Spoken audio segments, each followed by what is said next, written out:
You're listening to Never Heard of It, a Night Shift Radio original. Don't forget to subscribe and leave us a rating and review if you're so inclined. For more information, visit nightshiftradio.com.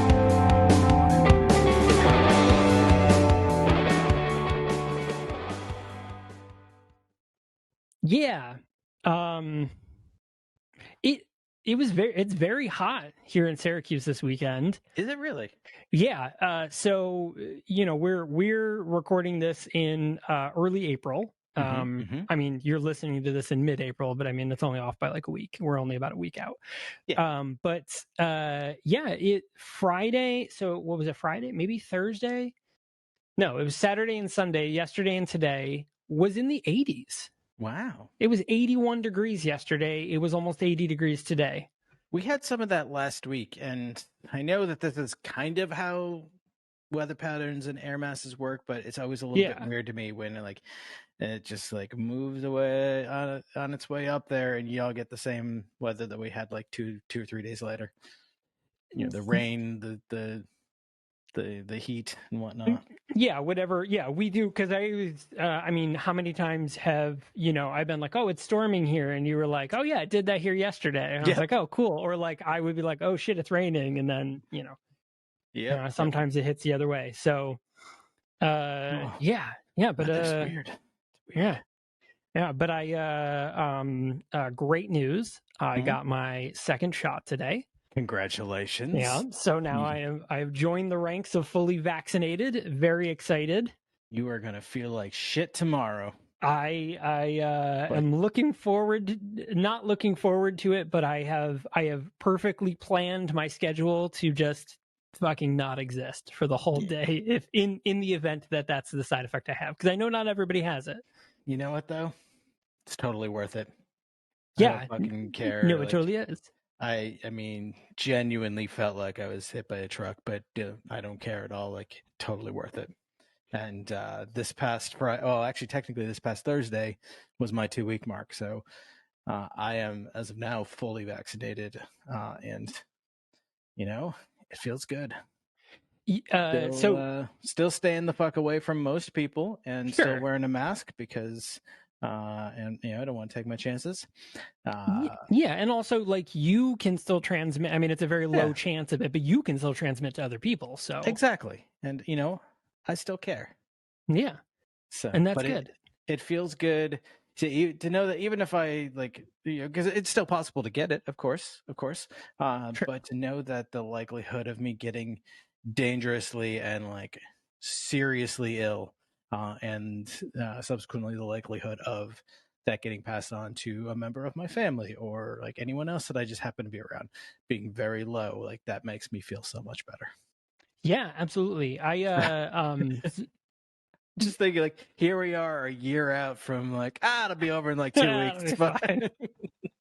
I know. I remember a year ago we were maybe 2 or 3 weeks out for recording. We were doubling up. I know, just to get ahead. And I remember us being oh yeah, when you're listening, right now we're in quarantine, but by the time you listen to this episode, it's probably going to be all over. And just every week it kept getting worse and worse. And we're we should probably not be so far out. Just, because I mean, of all the shows we have, we talk about very modern things. We're Second Edition 1, you guys very much focus on Battlestar Galactica. So it's very easy to record several weeks out for you guys. Same thing with Left of the Dial. You guys talk about, one specific album. And I know that, we do talk about one specific movie, but we tend to have our first 10 minutes of just kind of shooting the shit, as they say. And it became an issue when we were predicting a quarantine being done, and it was not. Waiting for the day when the opening banter of an issue was oh, dude, did you see what happened to Houston yesterday? Right. So I have to say though, after this whole year and everything, going down and seeing the world and stuff like this, when I went to get my second shot, there was a moment where I was got a little emotional because I was oh fuck, this is the steps. These are the things, these are the little things I can do to help things go back to normal. Like this helps my kid, who has now gone back to school full time. Onondaga County, where I live, Onondaga County rates are really, really low, like under 1% for the most part. So she has now gone back to school full time, but I'm like, but this is another great thing, like, that I can do to, like, protect her, protect my mom. My mom's fully vaccinated now too, but like, these are those things that I can do. Those are those little steps to help my community. I can't be out there, making a vaccine, but I can be doing these little things, and it felt really good. It felt really good to do it. It was, it made me feel good. Yeah.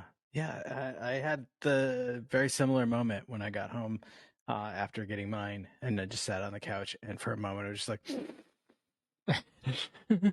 I did it. It's like a sigh of relief. Yeah. But so this actually times out really well, though, because I got mine today, and 2 weeks from now, well, 13 days from now, let's say, I will actually be in Philadelphia helping with the latest Left of the Dial Live episode, which happens on April 24th, where we are doing a live show with Long Neck. So I'll be helping run the production side of that with Kitsy and Andrea. Kitsy, of course, Kitsy and Andrea. Kitsy, host of Left of the Dial Live and Battlestar Galactica Fancast Second Edition 1, along with Andrea. And this will be my first time ever seeing Andrea in person. I look forward to that. I also have not met Andrea yet, even though I host a show with her every week. Right. I feel like we've gotten to know each other very well, but like actually met within this past year, like during the pandemic. So one day, but yeah, we just had Lily from Long Neck on Left of the Dial when this airs. It'll have been a couple of weeks ago, but just absolutely wonderful guest. That was a fun episode to do. Oh, that's exciting. Yeah, I'm really excited to do this. This will be it's going to be pretty exciting. So for those of you watching and listening in, you can find Left of the Dial. If you're watching us on YouTube, you're watching on the Night Shift Radio YouTube channel. But at the very end of this video, there's going to be a little pop-up on the video that will direct you to the Left of the Dial Live YouTube page. And for everyone else listening in podcast world, of course, you can go to nightshiftradio.com and find out that information. But of course, we're going to plug this real quick. The easiest way to get the links and find out all the coolest new things that are happening is joining the Night Shift Media Group mailing list. Brand new mailing list. Super easy to do. The address is nsrad.io/mailing list. Oh, that's right. Super easy. You did make that. It's very convenient, let me tell you. But convenient. There is a link down below in the show notes, and same thing with this YouTube video for those of you on YouTube. Very easy click. Definitely sign up. We only send about one email a week, just as like a recap of the week, but also that will be the best place to find out about giveaways, special events, bonuses. We let you know all the things happening over on our Patreon. And just this past week, or a week ago, we actually released a sneak preview of one of the characters from Show 17 for Humans, our brand new animated series, which is coming out some point this year. Oh, very cool. Yeah, I love Edith. Yeah, no, Edith is she's pretty great, and currently voiced by someone awesome. But we won't announce that yet because I don't know if they're gonna end up being in the cast. They gotta sign the contract first. All right. But that being said, hello and welcome to the Never Heard It podcast. I am your host, Michael Fight, and I am the Rabbit. We are talking. Yeah, dude. We'll get there. We will fucking get there. We're gonna go places, let me tell you. So I was actually very, very excited to watch this movie. Same. I mean, like, Nicolas Cage training people, at least this is what I thought it was about. Nicolas Cage training people in jujitsu to fight a space alien Mortal Kombat style, right? I mean, it's basically Mortal Kombat. Yeah. Right, except instead of dimension, it's an alien, you know? Speaking of Mortal Kombat, the Nintendo Switch online store was running like a fucking crazy special today, or like recently. It ends in like a couple days, so by the time this airs, it'll be ended. But the Ultimate Edition of Mortal Kombat 11 for $30, so like half off, you get basically. like RoboCop. So you get the full game plus like a list like this long of DLC, a That's bunch of amazing. characters and skins and stuff like that, and I was like, I don't even like Mortal Kombat that much, but it feels stupid to pass this up.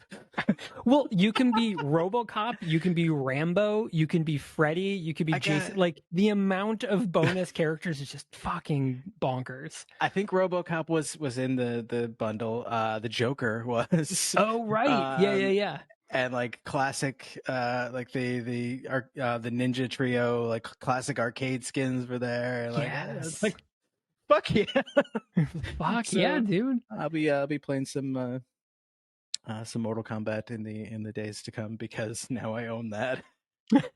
You know, speaking of Mortal Kombat, actually, so the new Mortal Kombat movie is actually coming out on April 23rd, in about a week, and it might be the first movie I go back to see in the theaters because the theaters are basically empty here.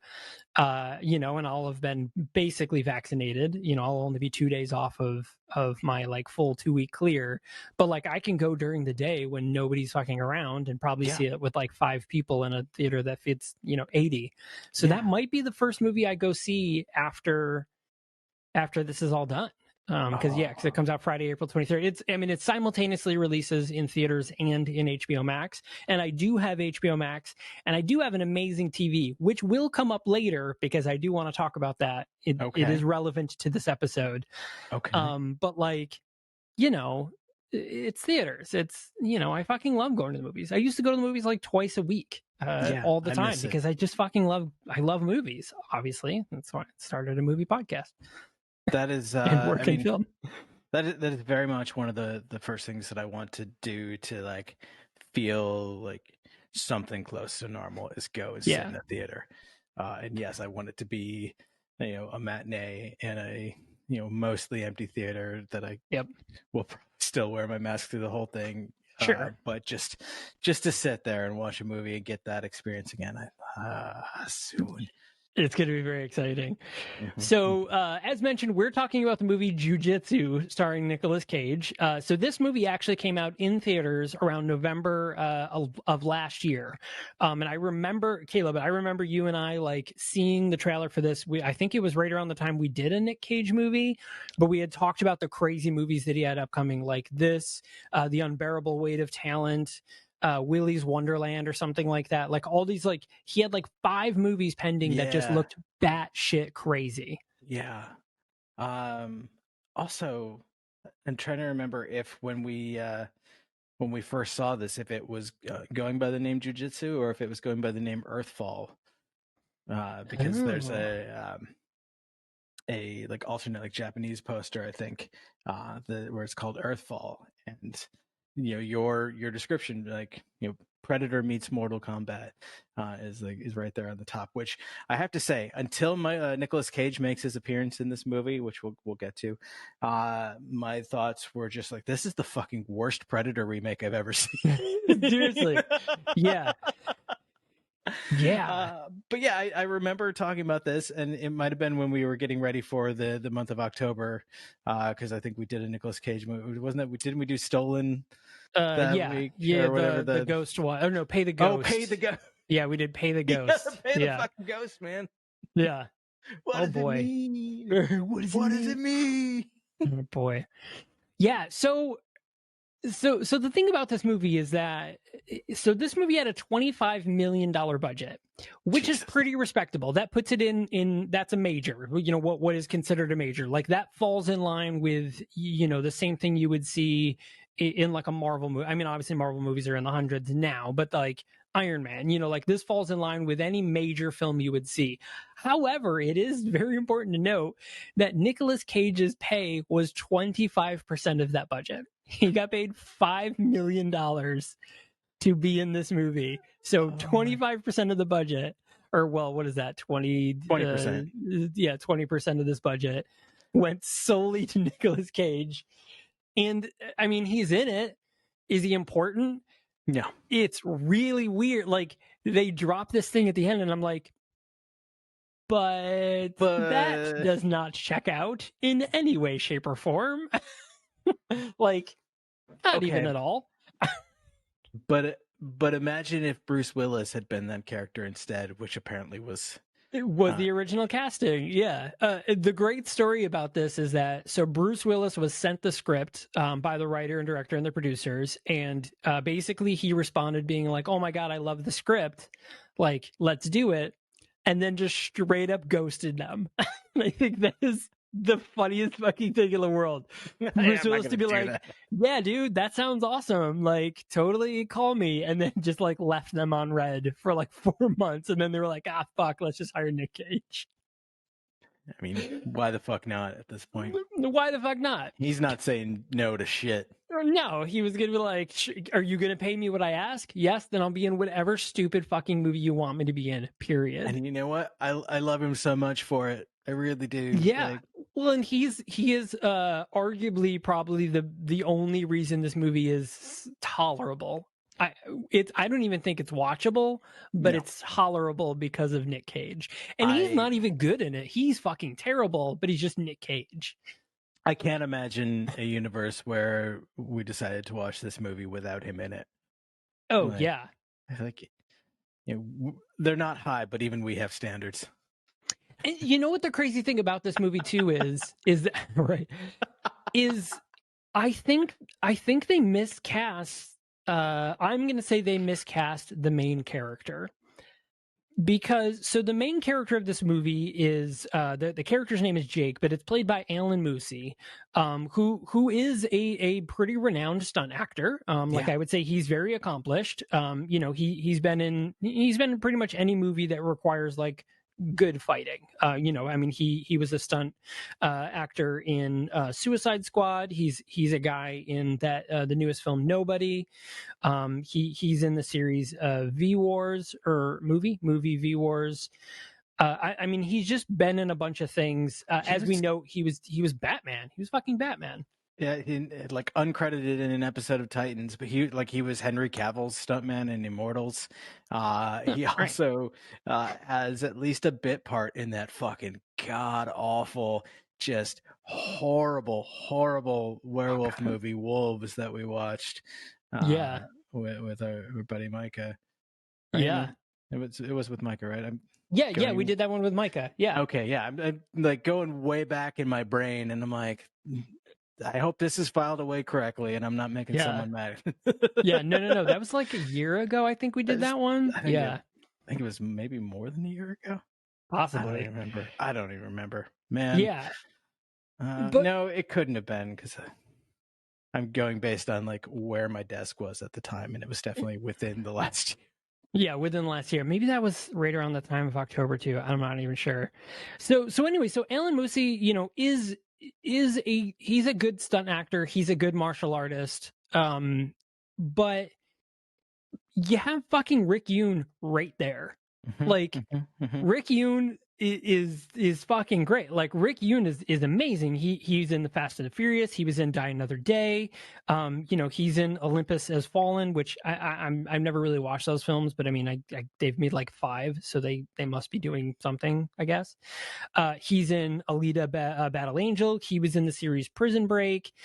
He was in the series Marco Polo, which was an extremely underrated Netflix series. That was a very good show. It was a very good show. He was in The Man with the Iron Fist. Like, Rick Yune is fucking great. Like, he's a great martial artist. He's a good actor. He's super good looking. And, like, you fucking cast this Alan Moosey as the main character. Like, Rick Yune is fucking gorgeous and a good actor. Why would you not choose, and a martial artist? Why would you not choose Rick Yune? And then on top of that, you have fucking Frank Grillo in this movie too. Why would you not make Frank Grillo the main character? Frank Grillo's the fucking Punisher, man. Like, he's a good fighter too. Like, he's known to be a fighter. Like, how do you look at those headshots and be like, that guy, and be like, who's that guy again? No, he's actually one of the stunt actors. He's not, you know, we just have him as one of the stunts. Nope. That's the guy. That's the one to lead my movie. Yeah, but you have Frank Grillo. I mean, you have the fucking Punisher right here. Nope. That guy. Yeah, and you know what? I'm sorry to Alan Moosey. Like really good with his stunts and like his fighting style. Totally. Like, it is fun to watch. He is one of the worst actors I've ever seen. It's terrible. I mean, also in fairness, this movie is terribly written. That's terribly. true. You know what? That's true. I can't make that harsh of a judgment against him without actually seeing him read a real script, because this was fucking trash. Yeah, I mean, so we'll jump into it. So the film starts off. The film also does this very weird thing where it has like these comic book transitions. Yeah. And I mean, and it's like straight up comic book transit, like it goes to the comic book cell and it's, the comic style drawing, and then that's how they transition things. And it's weird because sometimes it'll use that as like we're moving to further locations, like time is traveling. But another time, like it happens a couple of times where I'm like, wait, no, everything you just skipped over seems important. Like one of the times they do it, they go from like, okay, so here's the plan, and then it cuts to like the end boss fight, and I'm like, no, wait, hang on, like you should probably show the plan. Like those are things you should not skip. Instead, you're gonna give me an hour of Jake being like, I don't know who I am, and then like all of a sudden he just fights and he still has no fucking clue who he is. He learns nothing the whole movie. And it just doesn't make his blah blah blah blah. Well, because we open with a scene of him running through the woods, escaping a like predator style invisible enemy who like is just like an occasional shimmer in the background, who somehow has a fucking unlimited supply of projectile throwing stars that are being shot, but absolutely atrocious aim, can't hit shit. Fucking terrible. And Jake jumps off a cliff when he gets, cornered. He gets the edge of a cliff, jumps off the cliff into the water. And instead of it being like a classic, like dive into the water, get away, like he's safe, and the enemy's like, oh damn, shoot, and miss. No, he fucking straight up hits his head on a rock as soon as he enters the water and full on dies. Oh wait, no, he doesn't, but he should have. He should have died right then and there. Game over. This character's done. Let's move on to the actual main character, because this guy was just a distraction. Like, that's how you open that movie. That's 100%. And then it should have gone to Rick Yune being like regular army guy. And then, the Jiu-Jitsu clan approaches them and they're like, hey, like you've been chosen, like you're the chosen one, and you should be, like it should have been Frank Grillo goes to Rick Yune and was like, hey, like we need fighters, like you're a great fighter, I've been watching you, like you need to fucking do this. But so Jake gets fished out of the water by a Burmese couple, an older Burmese couple who fix him up. Nicolas Cage is in that boat. They go so we get the comic book transition. It says the rescue. Oh, and right. Then we get the boat is floating through, and they just happen to find Jake, and somehow not only did he not die from the head trauma, but hasn't bled out in the water from the head wound or the two like massive cuts in his back, or been like eaten by, or drown, or any of the number of ways that this guy should be full on dead.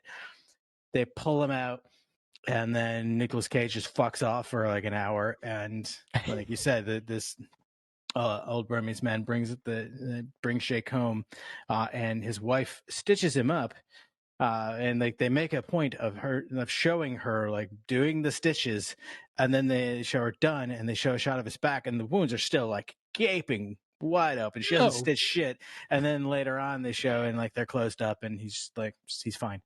Yeah. What? And so the fact that Nicolas Cage is in. So Nicolas Cage's character's name is Wiley. The fact that Wiley's in this boat when Jake is discovered, and then the reveal later, the fact that he doesn't fucking stay with him or take him, it makes it even worse. And they also teased something completely different. They teased something that would have been way fucking cooler, albeit more complicated, but they teased this really cool thing. We'll get to that in a second. So you know what I'm talking about, what they could have done, and it would have been amazing. Because also I do want to point out that in real life, Alan Moosey and Nicolas Cage are only about 16, 17 years apart in age. They're pretty fairly close in age. Alan Moosey he's 40. Nicolas Cage is currently 57. So Jake. So finally, the older couple takes Jake in a cart to this military base, and we see that there is a comet in the air. This is something that they've shown. It's a giant blue comet flying through the air, and it's like very, very, like, it is within Earth's atmosphere. That's how fucking big this comet is. So it would have actually, like science speaking, it would have set our atmosphere on fire. That's how close it is. Well, even though it's cold, comets are cold, but nonetheless, it would have exploded everything because it's really fucking huge. So anyways, so they drop him off at this military base, and for some reason, the military is fucking mean to him. Like, they're in fucking Burma, and some white dude in assumingly tactical gear gets fucking dropped off, and they're like, you know, the woman's like, here, you know, she speaks only Burmese, and they have a translator who doesn't fucking speak Burmese. However, I do want to point out that there are several other people of Burmese descent in this fucking military who speak Burmese, because you see them do it 5 fucking minutes later, and it was like, hey, do you know what she's saying? And he's like, oh, I don't know, kind of this and that. And there's like 6 other people standing around that clearly speak Burmese, because we see them do it later. And like, they could have been like, well, do you know? And they'd be like, yes, because it's this. But, you know, a chance to let Eddie Steeples act dumb. Right. Yeah, always. That's apparently all he's good for. No, dude's a good actor. And he's funny as shit. And like, it just like totally wasted on like, oh, I'm the dumb guy who like, I read Burmese for dummies. I'm the translator. Hey, I don't know shit. So for those of you, Eddie Steeples was Darnell in My Name is Earl. So that's probably where most people would know him from. Yeah. Good dude. I mean, absolutely, you know, funny guy, like, but wasted in this role. Because the thing is like, he's set up to be the initial comic relief, but then he's like, haha, I'm funny in the first 5 minutes of the movie, and then only in the last 5 minutes of the movie, but I'm going to be replaced by Wiley, who's then going to fill in the gap as comic relief. Like, it was just such an inconsistent, like, writing structure. Just really fucking terrible. Yeah, it was really fucking terrible. But yeah, so you know, finally he gets pulled up. The military, and we never fully get an explanation of why the military's in Burma. You know, in the way that they are, like, it's clearly not just like a strategic U.S. military base or anything. Like, they're there under the assumption that they're there to like study something. They in passing say it has something to do with plutonium levels. Well, we get a hint later on, and I think it's from Rick Yune's character, that he is there helping Army intelligence, and specifically this character Myra, because they've been studying this phenomenon of this comet and the thing that it calls forth every 6 years. So they've been studying it for like 4 cycles, basically 24 years, and they're there like knowing that like this now is the time that this is happening, but it's this super secretive thing that like no one else in the Army detachment apparently knows, like maybe the top few officers, but everyone else is just like, I don't know, we got this base here. Yeah, like, we're just checking out radiation levels for some reason because we're military and not some science thing, I guess. I don't know. The actor who plays Myra was actually in one of the Dead Rising video game movies that we watched. She was in Endgame. Oh yeah. So this is Marie Avgeropoulos. She was also in 50-50. I love that movie. Great movie. That was a very good movie. Yeah, Joseph Gordon-Levitt, Seth Rogen. Yeah, great movie, by the way. Anna Kendrick's in that movie as well. Yeah, very good. Love her. Yeah, I mean, yeah. Yeah, so we see Myra who basically starts interrogating Jake, trying to figure out, because they basically come into the assumption that he is not military. So they're like, okay, so you're not military. You know, we run your fingerprints and facial recognition through our database, like, and you're not showing up. So you are not military. So who are you and why are you here? You know, and he's like, I have no clue. Like, I do not remember why I'm here. I do not remember my name. I don't remember anything. And then they keep fucking going. Fucking massive head trauma that they know about. They see it. They do a medical exam on him, because they even mention like, oh, he has these specific wounds. Like, here's all the wounds he has. Here's, you know, and what's his name there? Eddie Steeples. What's his character's name? Tex. Yeah. So Tex even translates enough of the Burmese couple's thing to say, like, hey, they found this guy in the water. He was basically dead. She fixed up his wounds. So we know that much, that basically they found this guy and they're dropping off to you. But the fact that they're like grilling him the way they are just doesn't make sense. No. Like, I would just, especially someone who wakes up covered in blood and wounds and being like, I have no idea why I'm here. Them being just like, oh, and you're not military. You're not, you're not seemingly a defector or something like that. Like, I don't know, let's go fix you or send you back to America, like, or turn you over to the Burmese government. Like, or literally like, anything protocol.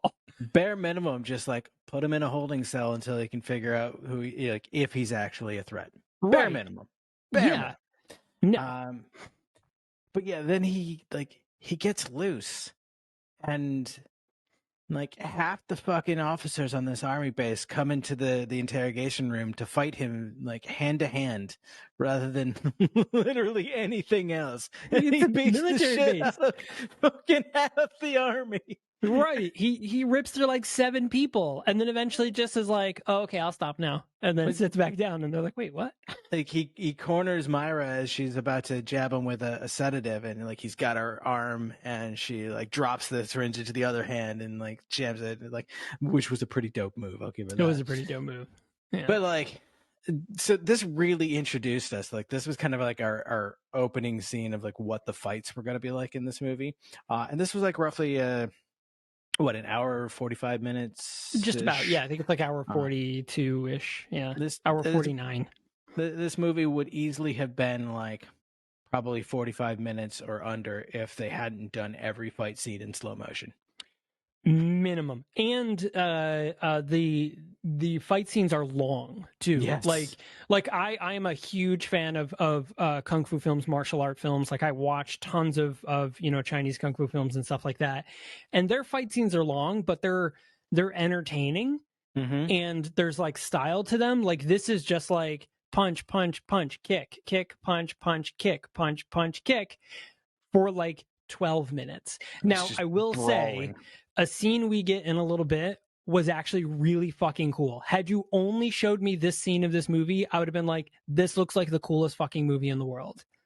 And that's when it transitions from first person to third person. I thought that was so fucking cool. Just like if you told me that happened, like you described the fight scene to me, I'd be like, oh shit, that sounds dope. Like actually watching it, I almost got nauseous. Like it was done so poorly with like the super like shaky camera, and like it would go from like, it was filming like third person, like over the shoulder, and then like he'd fall down and then he'd stand back up and it was first person from his perspective, and he'd get beat around for a while, and then the camera would go off and like roll around in the field from like a full like wide shot perspective, and like it was just, there was too much motion, and like at one point it was like full on hardcore Henry. I'm like, all right, this is cool, and then it like gets knocked back and it's behind him. I'm like, this is weird. I thought it was really clever and really cool. And again, that was probably like what they came up with first, and they were like, dude, what if we did this thing, now let's write a movie around it? Because it was technically, like on a technical level, it was really fucking cool. But yes, a major hardcore Henry vibes. I'm glad that they didn't do that through the whole movie, because I don't think I would have been able to watch it. No. And I think that fight scene in particular dragged out for way too long, and I think that I would have appreciated the technical aspect of that camera work if it had been about a third the length of the fight. Agreed. No, I agree with that. So there's a lot of this, like a really good, like the first half of this movie, and I mean literally half. The first half of this movie is just the same lines over and over and over again. Who are you? I don't know. Blah, blah, blah. What's your name? I don't know. Blah, blah, blah. Oh, now I'm going to escape and do all these ninja things with Tony Jaa, and then I'm going to head off to this other group, and they're going to be like, don't you know what you're doing? Like, you're back with us. And he's like, I have no memory. What do you mean you have no memory? Oh, do you not remember that? Like, what the fuck did I just say, idiot? Did I not just fucking say I don't remember who I am? Like, know what fucking happened to me, right? They know what happened to. They know that he got fucking thrown off a cliff, beaten by the spaceman guy. Like, they know everything that happened. They know that he has a very plausible explanation for why he no longer has a memory, and they're just like, oh, well, I guess you don't remember that either. Like, yeah, motherfucker, I just said that. I don't fucking remember shit. Yeah, like clearly. They probably should be able to, although, you know what, like, at this point, his massive head trauma is no longer visible, which the way he hit that rock, like, half his skull would have been caved in. Gone. Like, yeah. It would have been fucking, like, unmistakable that he had a massive head wound. Yeah. But, like, he's fine the rest of the movie. So I guess it's understandable that they're not sure why he doesn't remember. But when Wiley comes around later, Nicolas Cage's character, you would think, like, he would have a pretty strong sense of why, since he was there when they pulled his lifeless corpse out of the water. I mean, he saw literally from start to finish, he saw everything that happened, you know? So before we get even further into this movie, God damn it. Hey, seriously, let's just say that we're about halfway through our explanation, because again, literally the first half of this movie is just Jake saying he doesn't remember. We don't really get a lot of the story until a little later. So let's take a quick commercial break. And when we come back, we'll, I guess, finish up with jujitsu. Looking for something heroic in your life? Go check out our friends at the Super Pod Hero Cast. They're guys with beers talking about movies with capes. Every episode goes in depth with a different superhero movie. A classic of modern cinema? A certified stinker? It doesn't matter. If it's a superhero movie, they're going to talk about it. Start with a little bit of comedy, add in some film analysis, and finish it off with a heaping dose of geekery. You've got the Super Pod Hero Cast. It doesn't matter if you're a casual fan or a 20th level nerd. Download their latest episode, grab a beverage, and enjoy the fun. The Super Pod Hero Cast. Be heroic.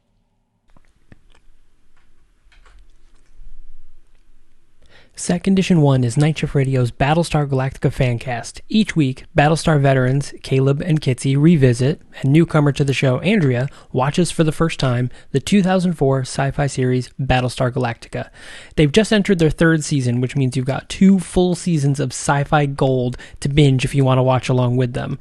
Whether you're the commander of a soon-to-be decommissioned battleship, or were recently promoted to president of the 12 colonies.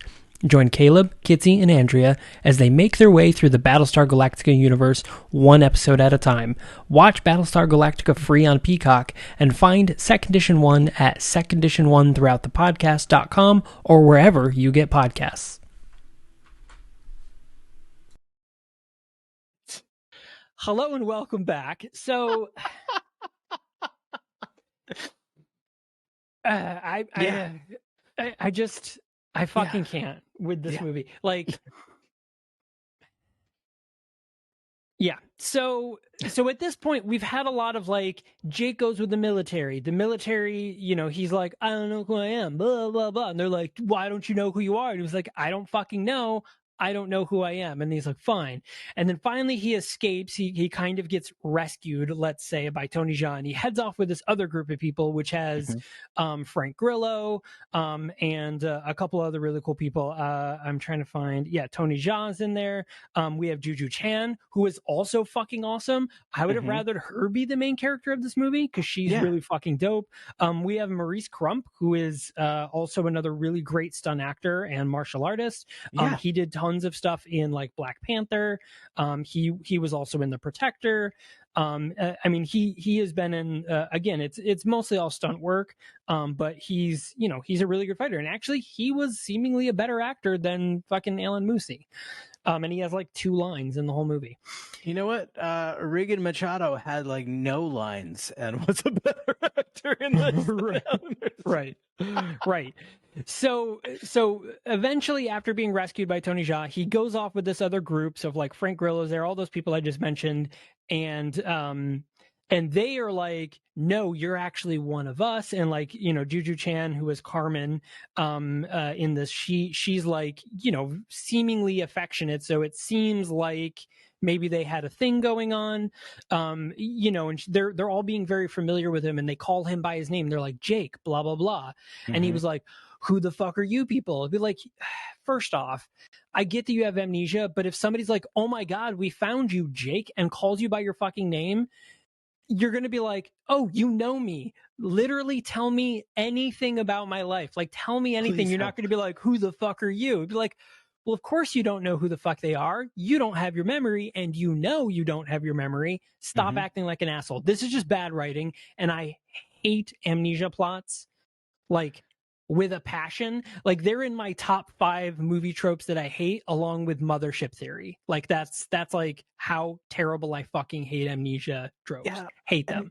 Like, how common is amnesia actually? Because, like, I feel like outside of someone with like an actual memory ailment, or like, you know, a neurological disorder, or just, you know, the symptoms of aging, I feel like I've never met anyone who's just straight up lost their memory. Yeah, I mean, I feel like it's one of those things that's common, like how quicksand was common, you know, where like you see it a ton in movies and you're like, oh shit, like quicksand is going to be an issue everywhere.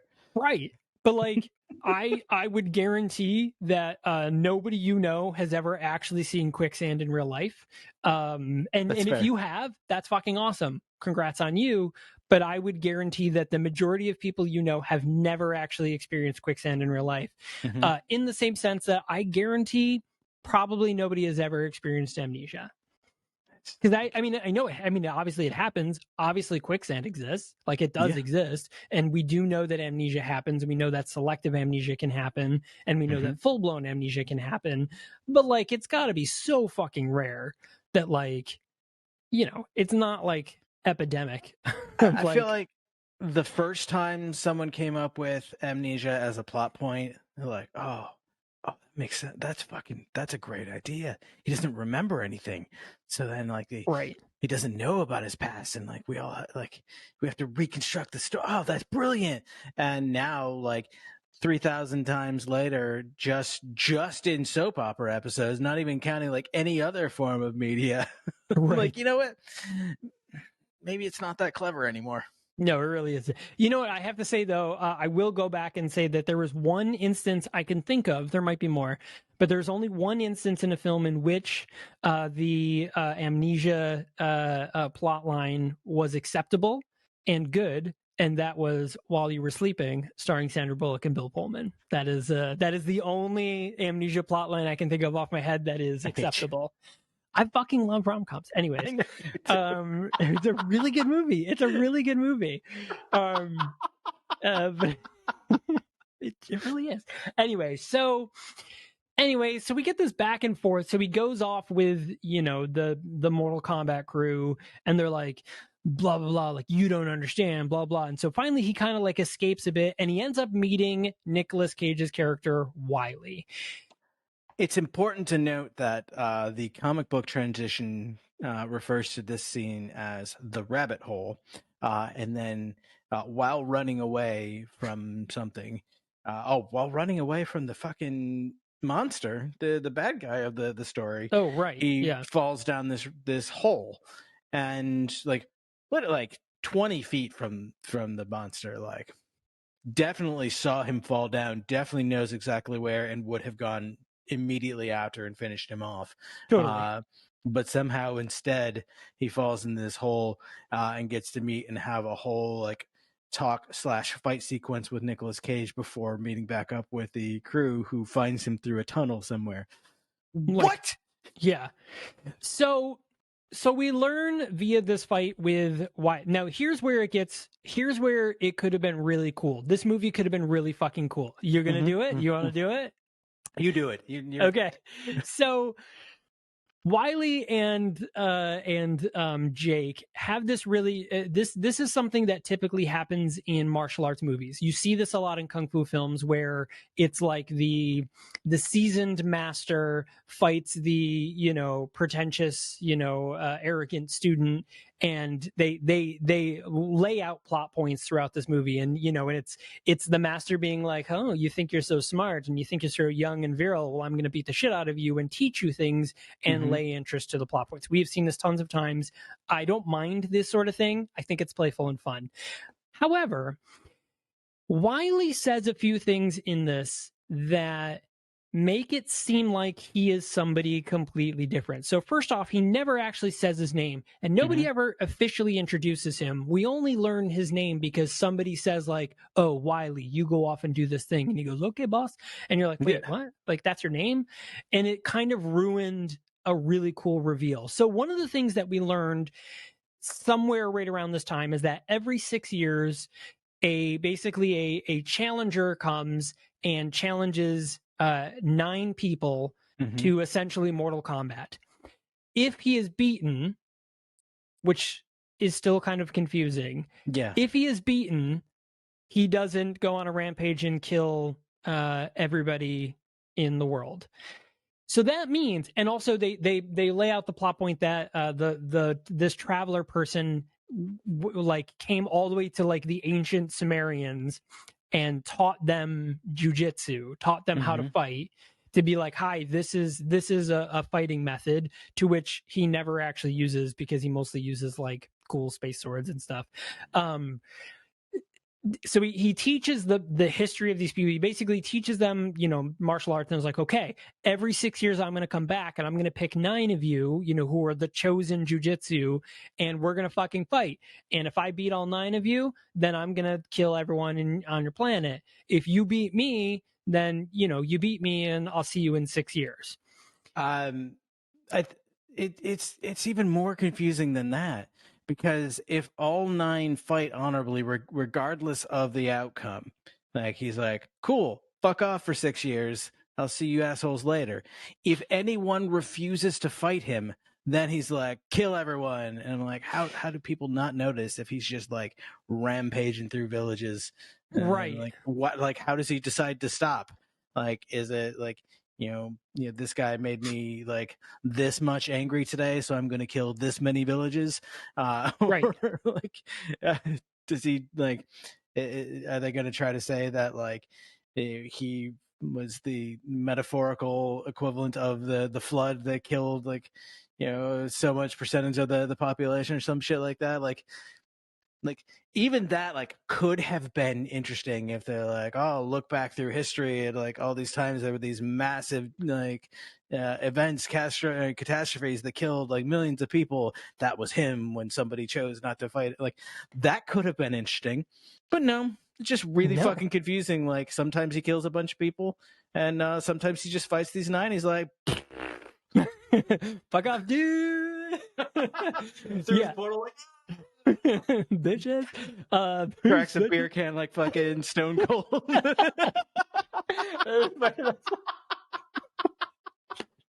Oh my god, that would be amazing.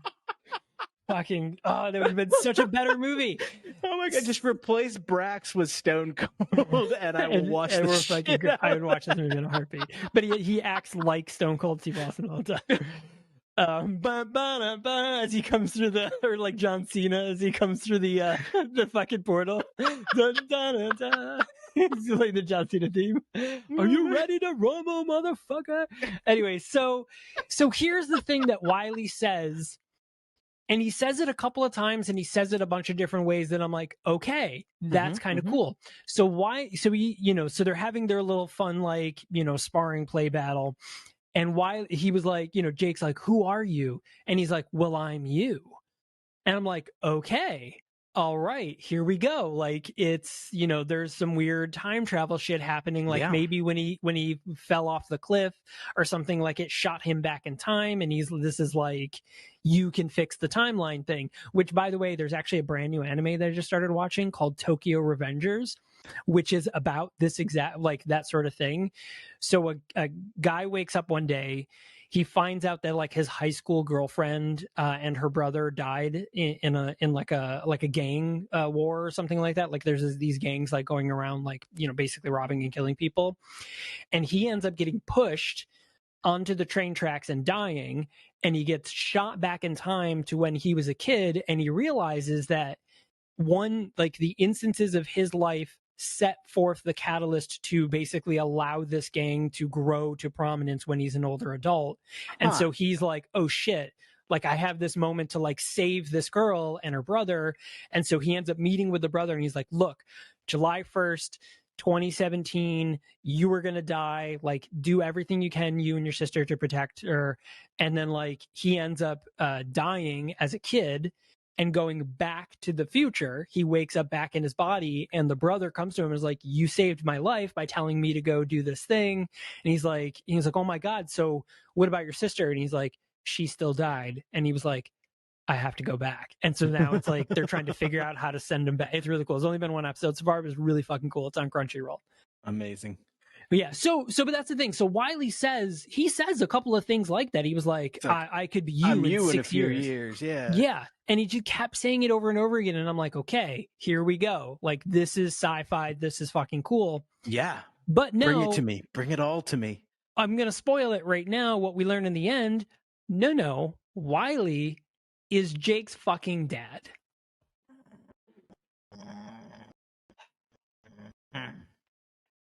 Why?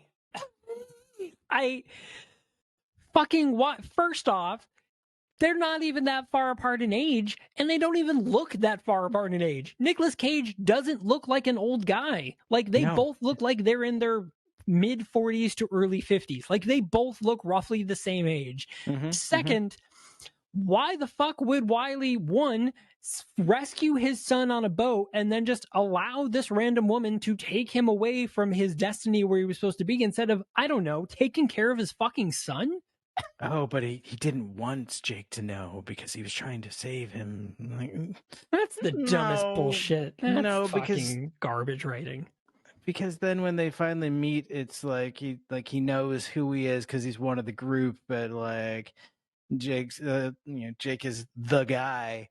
Like he's Jake, and Wiley's just like, oh, I've been around a while. I can fight too. It just it's just fucking terrible. And the worst part about it is that like that reveal holds no weight whatsoever because it happens in the very, very end of the movie. I'm talking like the last 10 minutes of the movie. Someone was like, oh yeah, by the way, that's your dad. And he's like, what? Anyways, let's go fight this alien. Like, there's no emotional connection to that. Like, we see Wiley eventually ends up facing Brax, and he puts up a really good fight. And he actually, he does a good job of fighting him, but Brax in the end wins.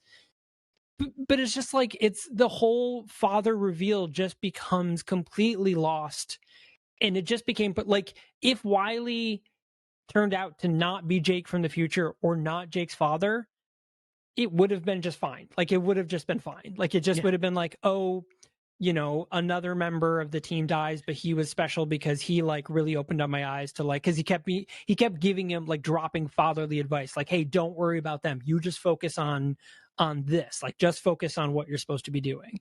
Well, and Wiley even has like kind of a really interesting character arc that like he gets his redemption moment during that big fight too, because we learned that he was part of this chosen group some point in the past, and when it came his time to fight, like he was losing and he begged for his life. And he says that Brax thought he didn't even think I was a coward. He thought I was crazy, which like we don't understand why, because like everyone's like, oh, it's just crazy Wiley, but like he doesn't act crazy at all. He's just kind of goofy, but like that's it.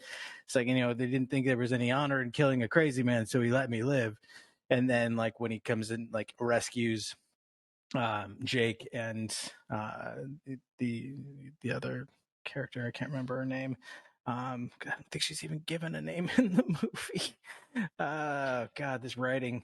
But anyway, when he saves them and he has his big fight, that's like his redemption moment. And like when he knows that he's lost, like he bows his head, like kneels and like bows his head, like ready to like have it cut off. And the Brax, like the alien, like gives him his weapon back to continue the fight, and he dies honorably, blah blah blah. But yeah, also, like it's just that bad. we also can't talk about that without talking about how you touched on this.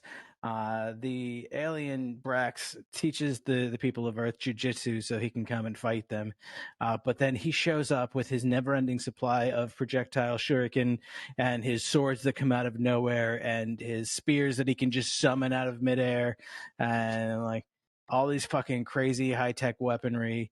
And his like predator heat vision that's fooled by a black cloak.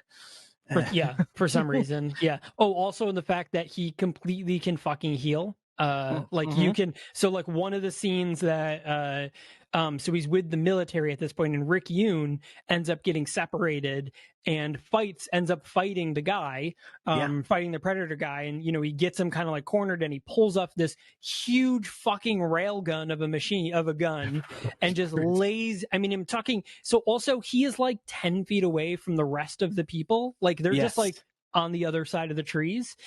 And he fucking just lays into like an entire, at least 100 bullets or more, into this alien, who drops to the ground covered in blood. All his, you know, flashy lights, because he's just a suit, basically like an exosuit. They all, you know, go off essentially, and he's dead. And it jumps back to Jake and Myra, and he goes, "Wait, did you hear that?" Like, yeah, motherfucker, it's a giant railgun 10 feet from you. I'm surprised you can still even hear. Like, cause he fucking goes into this guy. But then the alien just turns back on, heals, gets up, and fucking, you know, beats the shit out of Rick Yune. Fucking like heat hand and just like, rah, like burns him. Like, like, it looked like he grabbed him by the throat or something like that. But then later you see Rick Yune, he has a completely throwaway scene where like he knocks out Jake, because that's a good thing to do to someone who's already had massive head trauma, and like drags him into a cave so that he can like die just after telling him like, oh, he heals, so like you only get like 5 seconds, and then like gives him back his weapon, which Jake like. This, like, you know how I fucking hate people just leave weapons behind in movies where they have to like constantly fight. Like they use it once and then like throw it on the ground and then leave. Like Jake never even fucking used. Like he keeps getting handed these 2 badass swords. Like 4 different people are like, here's your weapon, here's your sword, here, use this, here, you're good with these, and he never fucking touches them. Never. Also, fucking Rick Yune hands him a gun, and he just fucking throws that away too. And it's like, but and then the worst thing about this, so this information is given to him in the middle of the movie. Like this is fairly, you know, this is just after his back and forth between the military and the Jiu-Jitsu clan, being like, no, I don't know either. And he never tells anybody this information that seems insanely vital. And he has several opportunities between this moment and the very last moment, which he actually battles this dude, and so does several other people. Literally, the whole Jiu-Jitsu clan faces him off in one battle. It's like 5 of them fighting this guy, and never once is he like, and they knock him down at one point. Someone like stabs him and like rips him open, another like shoots him, and never he was like, oh, hey, by the way, you've got 10 seconds in between healing where if you, I don't know, fucking cut his head off or something, he off his head, grow back, or I guess, I don't know. But just never fucking says it. Never fucking says it. And only sort of uses it in the end of the movie in the most absurd way possible. Because I'm sorry, if a guy goes from the beginning of time to teach me how to hand-to-hand combat jujitsu, and then be like, no, but it's all about honor. But then you blow them up by stuffing them full of grenades. How is that honorable? Like, where is the consistency in the honor in this at all? There's none. There's none. Fucking none. Brax has none. Some of the fighters do, but it does them no good.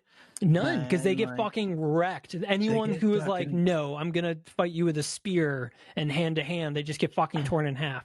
Yeah, like the hand-to-hand combat, like he'll get him in like a chokehold and then just like fucking shuriken to the temple. Yeah, I'm like, that's not cool, Brax. Right? Why are you doing that, dude? Brax, are you bored? I'm like, you know, I don't know, like, Wait. Do you think Brax like sits on his homeworld and then like the notification goes off on his phone and he'll be like, it's been 6 years. I don't want to do it. I don't want to do it this time. I don't want to do it. And then like, like maybe his like space spouse is in the background being like, you promised him you would do it every 6 years. You got to just go off and do it. Be like, I don't want to. It'd be like, no, you said you would do it. You only do this once every 6 years. It'll be fine. Just go there, have a couple of drinks, kill a few people, in and out in under a day. You're only there for a day. Fine. I'll go. Oh my god. We haven't even talked about his weird ass fucking hologram face. Oh, it was so fucking terrible. It was so terrible. And what was the point of it? There was no point. Why did you have to give him a face to begin with? Like, he has this cool exosuit thing. Like, I get maybe, like he takes the helmet off and maybe you see the face or something. But like, honestly, it's cooler if he just doesn't. If it's just a fucking suit, maybe he needs it to breathe because he can't breathe oxygen or something. I don't know. You compare it to Predator. And like, okay, that's a badass moment. The reveal when the Predator takes off his helmet and you see his weird face with the big old mandibles and the fucking dreadlocks and everything. Like, dude was dope. But here we just get like a flash of like a smoosh of like hologram face. Why? Like, why? You've got this weird misshapen glowy part. Like, just make it a fucking faceless glow. Like he could be a robot for all we know and all we care. Like just. Yeah. Also, I want to know, how do they know his name? Is that just a name they gave him? Because he doesn't talk. So I mean, is that the name that he said that he was like way back? The thousands of years ago or something. Like, how do we know his name?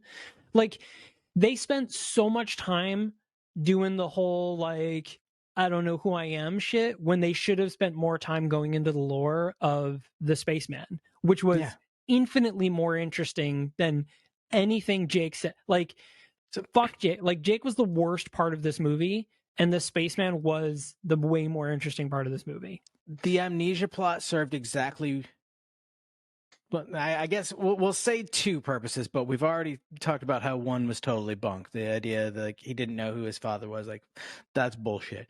Right. But so basically, it served exactly one purpose, and that's for him to not remember that he was running like a fucking coward at the opening sequence, and somehow Brax still like respects his skills as like the ultimate fighter, and like even like despite what you did, and like, no, you know what, like.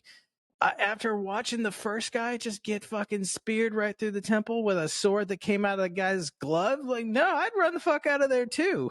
Oh, yeah. Well, and the other thing, that whole plot doesn't even make sense because we spend the entire movie seeing Jake literally go face first into danger at all opportunity. Like, he never once is like, oh my God. So we know that like that cowardice isn't in his character. It's not something he has to overcome or learn about. It's not like a lesson. Like, it would have been cool if that was like a thing. He was like, no, I'm just too scared. I'm too scared. And then they spend the whole like, master student like training sequence with Wiley where he teaches him to like overcome his fear. Like, that would have been fucking cool. Like, that would have made sense. But like, it was just such a missed opportunity to do one of several cool like character building things, and they just fucking dropped the ball completely. Like, they just didn't even look at the fact that there was a ball there. They didn't even pick the ball up.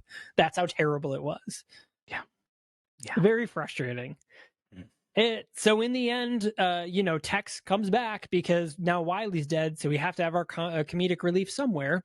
So finally they, it's only Juju Chan, Jake, and Tex left, and so they fight Brax, and he has a substantially shorter battle than literally any of the other fight scenes in the rest of the movie. This one is like 5 minutes compared to the 15-minute one we talked about earlier. And so in the end, they cut open his chest. Tex tosses some grenades. Jake shoves them in his stomach, and then he kicks him into the portal, and he blows up. The end. A fucking garbage movie. Like, is the portal destroyed?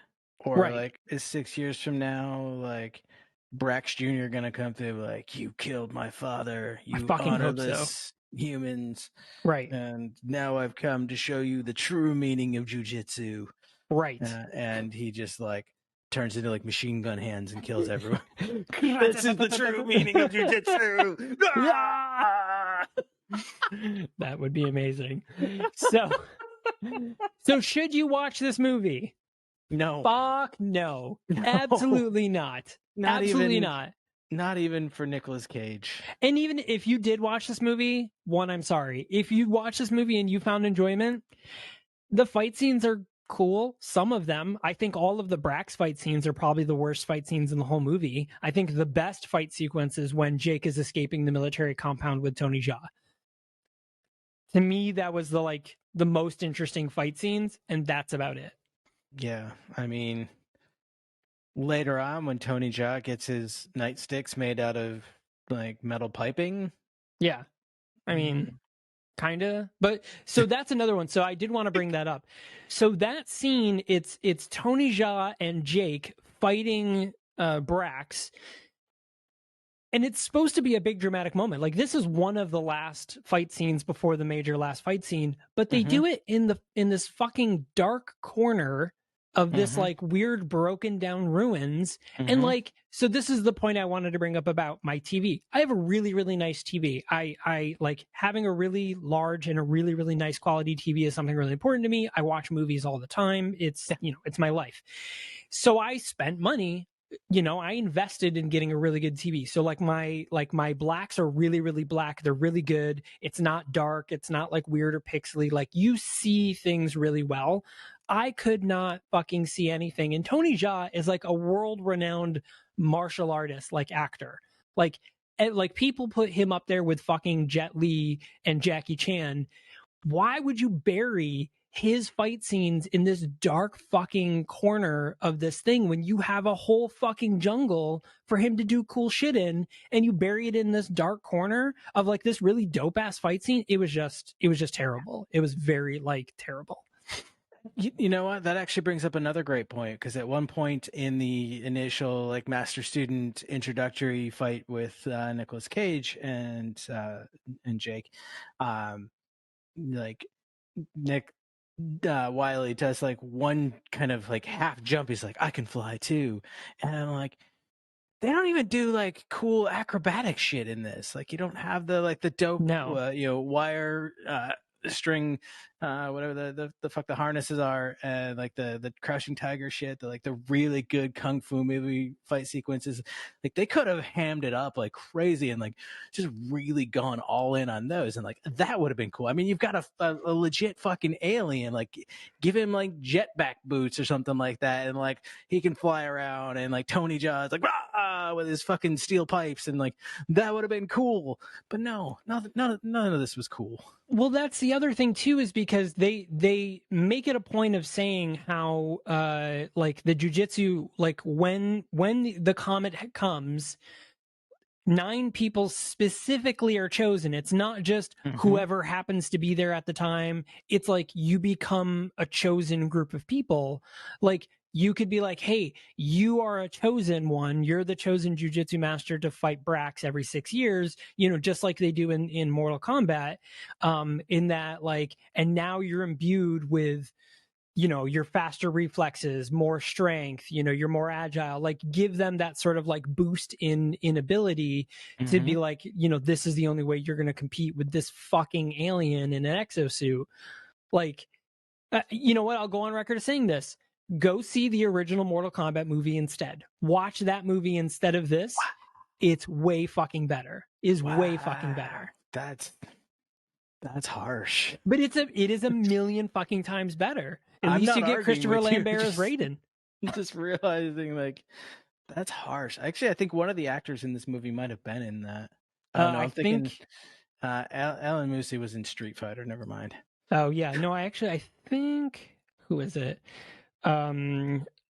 Maurice Crump, I think, might have been in it. Oh no, I guess not. No, he started his career in 2007. Damn. He hasn't been around for a while. And that's the other thing that, like, with this cast, like, so many of them were They're just stunt like, people. they're stunt people, and they're legit, like, martial artists. And so if nothing else, the fight sequences in this movie should have been just absolutely, like, 1,000%. Every single one of them should have been just fucking amazing, and they weren't. Yeah, no, agreed. I mean, like, fucking Juju Chan is completely underrated in this movie, like completely underutilized, I should say. Like, she is a very highly acclaimed trained actress on top of a trained fighter. Mm-hmm. She has a fucking master's from Tisch. Like, that is a prestigious like acting school. Like, you know, and she's been in some good things. She was in Wu Assassin. She was in Crouching Tiger, Hidden Dragon, the second one. She's been in some good things, not many, mostly just action films, but she has a history of good action scenes, and she just doesn't fucking fight. She fights like once the whole movie, like also underutilized. Like she should have been the main character too. Basically, Anybody other than Jake. Basically exists to be Jake's love interest, and like, what? And the that's fuck? it. Yep. And even that was hardly used. Yeah, actually, I think so. Like, Jake and Rick Yune should have swapped. So Alan Moosey should have played Captain Sand, and Rick Yune should have played Jake instead. That's the casting I would have done instead. And I think it would have been. No, it still would have been a really bad movie. I can't even say it was very good. Can't It just save the would have writing, been cooler. Yeah. Yeah. Don't bother. Don't watch it. Yeah, don't watch this movie. So, that being said, thank you so much for joining us, everyone. If you have not subscribed, please go ahead and do so on your podcast player of choice. And if you're on Apple Podcasts, leave a rating and review. Very, very helpful. And for those of you watching on YouTube, don't forget to hit like, comment, and subscribe. We also appreciate that, or share with a friend on your social media or whatever. We would appreciate that. Caleb, I'm very sad that this was the movie we did. I wanted it to be so good. I was so excited for this. You had no way of knowing. Like, everything about this movie screamed like, this is going to be great. Yeah. And but it's not your fault. Yeah. Anyway, so thanks a lot for joining us, everyone, and we will see you next time.